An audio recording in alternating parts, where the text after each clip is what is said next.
Est-ce que vous pouvez donc expliquer ce que c'est qu'une cigale, tout simplement? Alors, dans le CIGAL, il y a CI, ça veut dire Club d'investisseurs. C'est des clubs qui rassemblent une douzaine de personnes en moyenne et qui vont pendant 5 ans constituer une épargne. Et cette épargne va être affectée à des sociétés, part de capital ou du prêt, pour des sociétés qui sont de structures très variables. Ça peut être la société anonyme, mais ça peut être aussi la coopérative, les SCOP, enfin c'est très varié. Et on entre dans le cadre de l'économie sociale et solidaire.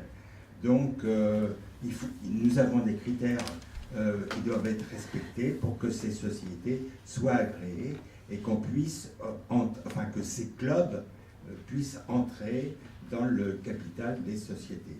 Et ces sociétés, dans le L de Cigale, L ça veut dire local.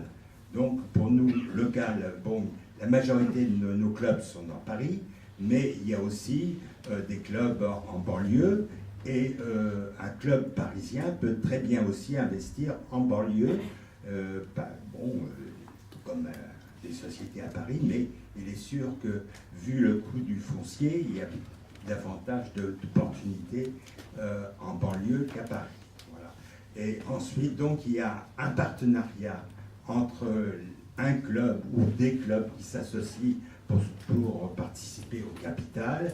Et donc, c'est un contrat de 5 ans parce qu'on s'engage de chaque côté pour notre participation dans 5 ans, dans la mesure où on estime qu'au bout de 5 ans, l'entreprise se sera développée et que donc on pourra nous se désengager pour laisser la place à d'autres.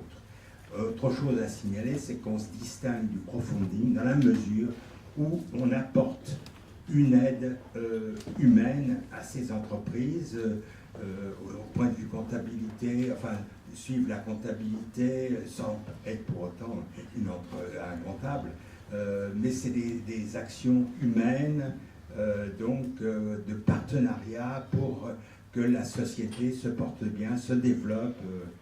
Et puis en plus, il faut signaler que les cigales, regroupés au sein de l'association régionale, sont aussi un mouvement d'éducation populaire. Cécile a quelque chose.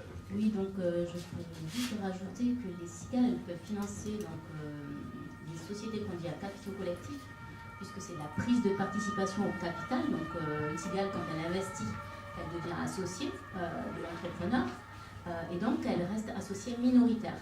Donc c'est important parce qu'en fait, c'est pour ne pas bloquer le chef d'entreprise dans ses décisions. Et après, une cigale peut aussi financer une association, et donc là, ça s'appellera de l'apport avec droit de reprise. Donc ça sera en général sur la même durée, voire un peu plus court. Et donc voilà, elle peut aussi financer des associations, c'est possible. Donc il y a donc 2 aspects à retenir. Il y a le financement, et puis après le fait que une cigale, quand elle finance, quand elle investit dans une entreprise ou une association, elle va accompagner l'entrepreneur dans la mesure en fait de ses compétences. Donc comme une cigale, c'est un groupe de particuliers. Si un particulier, un membre des cigales peut apporter une compétence à l'entrepreneur, que ce soit en comptabilité, comme disait Jean-Claude, pour repeindre son local ou pour lui donner tout simplement un conseil ou un petit peu de soutien en l'appelant pour savoir si ça va bien. Donc elle est là, et donc c'est pas juste qu'on finance et puis on reprend ses parts au bout de 5 ans. Donc c'est aussi être à l'écoute de l'entrepreneur et essayer de le suivre dans son parcours.